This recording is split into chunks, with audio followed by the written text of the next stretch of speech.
For 42 years, he was the face of Libya. To some, he was a revolutionary hero, a Bedouin son who kicked out foreign powers and shared the nation's wealth. To others, he was a tyrant, a sponsor of terror, and the man Ronald Reagan once called the mad dog of the Middle East. Muammar Gaddafi was a paradox. He preached direct democracy while ruling with an iron fist. He funded freedom fighters and terrorists alike. He courted the West, only to bomb it, and then, years later, shook hands with its leaders. But in the end, the King of Kings would die not in a palace, but in a drainage pipe in his hometown, at the hands of the very people he claimed to love. They love me, all my people with me. They love me all. They will die to protect me and my people. To understand the man, you must understand the desert. Muammar Muhammad Abu Minyar Al-Gaddafi was born in 1942 in a goat hair tent near Sirte. He came from a minor, illiterate tribe of Bedouins. He grew up in a Libya dominated by foreigners, first Italians, then the British and French.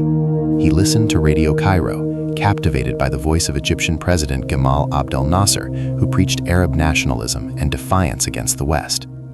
Gaddafi saw the Libyan monarchy of King Idris as weak and corrupt, a puppet of Western oil companies. He entered the military academy not to serve the king, but to overthrow him. He was charismatic, disciplined, and patient. He formed a secret group within the army, the Free Officers Movement. On September 1st, 1969, while the elderly King Idris was away in Turkey for medical treatment, the 27-year-old Captain Gaddafi struck. It was a masterpiece, a coup. Within hours, the Free Officers seized control of airports, police depots, and radio stations. Remarkably, it was bloodless. Not a single shot was fired. At 6 a.m., Gaddafi went on the radio to announce the end of the monarchy. He was promoted from captain to colonel, a rank he would keep for the rest of his life, claiming he was merely the leader of the revolution, not a president or a king. The early years were electric. Gaddafi nationalized the oil industry, demanding and getting a higher price from Western companies. The money poured in. He used that wealth to transform Libya. He built schools, hospitals, and housing. He launched the Great Man-Made River, a massive engineering project to bring water from deep desert aquifers to the coast. For the average Libyan, the standard of living skyrocketed. But Gaddafi had bigger ambitions than just infrastructure. He wanted to change the way human beings were governed. In 1975, he published the Green Book, his third universal theory. It rejected both capitalism and communism. He declared Libya a Jamahiriya, a state of the masses. Technically, Gaddafi abolished the government. There was no parliament, no president. The people were supposed to rule themselves through local committees. In reality, it was smoke and mirrors. The committees were monitored by Gaddafi's revolutionary guards. Dissent was forbidden. Political parties were banned. To oppose the Green Book was treason. Public executions of students and dissidents were broadcast on state television to spread fear. The brother leader had absolute control. Gaddafi's revolution didn't stop at Libya's borders. He saw himself as a global revolutionary. He opened training camps for rebel groups from around the world, the IRA, the PLO, the Red Brigades, and African guerrillas. If you were fighting the West, Gaddafi was your banker. Tensions with the West hit a boiling point in the 1980s. After Libyan agents were linked to a bombing at a Berlin disco that killed American soldiers, President Ronald Reagan ordered airstrikes on Tripoli and Benghazi in 1986. Gaddafi survived, but the conflict escalated. In 1988, Pan Am Flight 103 exploded over Lockerbie, Scotland, killing 270 people. Investigators traced the bomb to Libyan intelligence agents. The world recoiled. The United Nations slapped crushing sanctions on Libya. The country became a pariah. The economy stagnated. The oil money couldn't buy imports. For a decade, Libya was frozen in time. Then came a stunning reversal. After the US invasion of Iraq in 2003 and seeing the capture of Saddam Hussein, Gaddafi made a calculated survival move. He admitted responsibility for Lockerbie, paid compensation to the victims' families, and most shockingly, voluntarily gave up his secret nuclear and chemical weapons programs.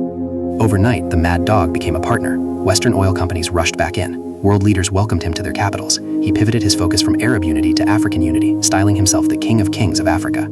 He grew more eccentric. He traveled with a retinue of all-female bodyguards, pitched his Bedouin tent in the gardens of foreign palaces, and gave rambling, hours-long speeches at the UN. He seemed untouchable.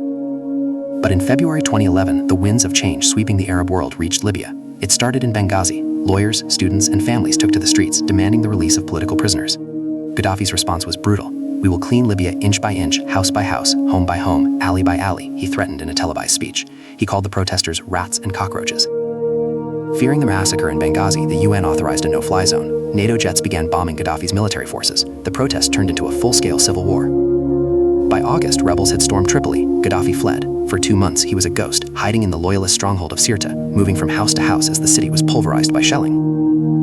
On October 20th, 2011, a NATO airstrike hit a convoy trying to flee Sirte. Gaddafi and his bodyguards scrambled into a drainage pipe under the road. Rebel fighters found him. The footage that went around the world showed a bewildered, bloodied old man pleading with his captors. "What did I do to you?" he asked. Moments later, he was dead.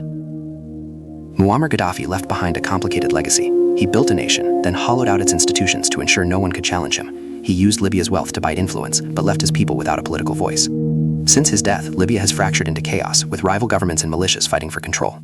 Some Libyans now look back on the Gaddafi era with nostalgia for the stability it provided. Others remember the fear in the prisons. The brother leader is gone, but the shadow he cast over Libya, and the vacuum he left behind, will be felt for generations.